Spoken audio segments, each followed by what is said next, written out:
It hurts. From young to old. It leaves a mark that can't be healed with just a Band-Aid and some TLC.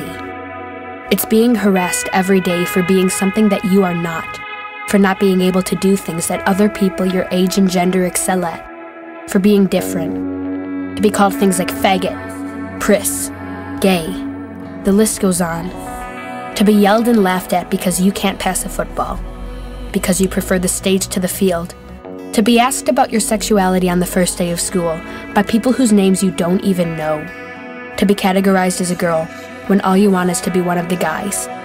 That sucks. Welcome to the life of Jamie Nabozny.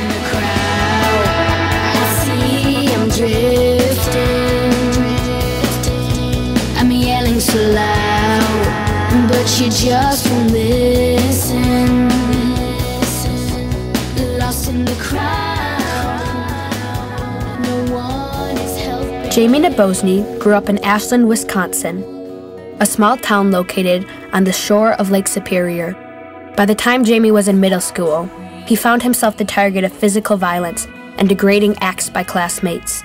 When Jamie turned to school officials for help, he was told to expect abuse for his sexuality and to stop acting so gay. Now let me ask you a question.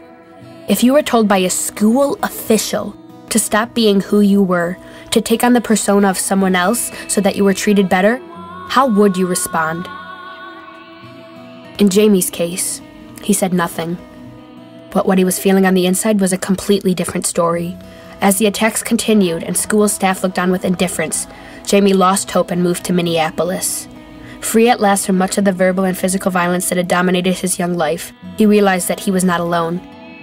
In 1995, he took legal action against his middle school, where he had been so badly beaten by his classmates that he required abdominal surgery to undo the damage.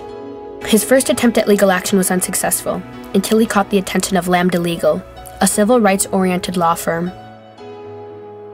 Today, Jamie travels the country speaking to students and teachers about the dangers of bullying and how they can stop it in their schools and communities. Jamie's story has been turned into a short documentary, Bullied, produced by the Southern Poverty Law Center in 2011. Now, Jamie was strong and courageous, putting up with so much abuse. To name the most vicious assault, Jamie said, "So, in my 11th grade year, I had found a place to hide in the morning.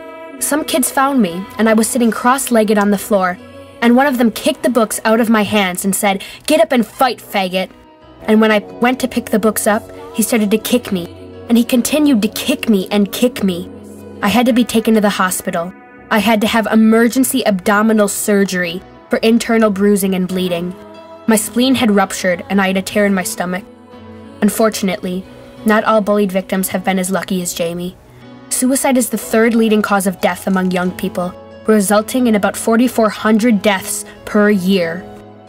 Bully victims are between 2 to 9 times more likely to consider suicide than non-victims. In fact, it was just last September that 14-year-old Jamie Rodemeyer of Williamsville, New York, hung himself after being bullied for his sexuality. Other cases include the suicides of 18-year-old Tyler Clementi, 13-year-old Megan Meyer, and most recently, the suicide of 15-year-old Amanda Todd. These are just a few examples of all the kids and teens who have taken their lives because they are so lost and hurt, feeling so unloved and desperate. Take a stand with Jamie Nabozny. Stop the constant harassment of people everywhere. Don't let another person take their life because of bullying. Now is your time. It's never too late. Just saving one person can result in millions. Too many of us are getting lost in the crowd. I'm lost in the crowd. I'm drifting. I'm yelling so loud, but you just won't listen. Lost in the crowd.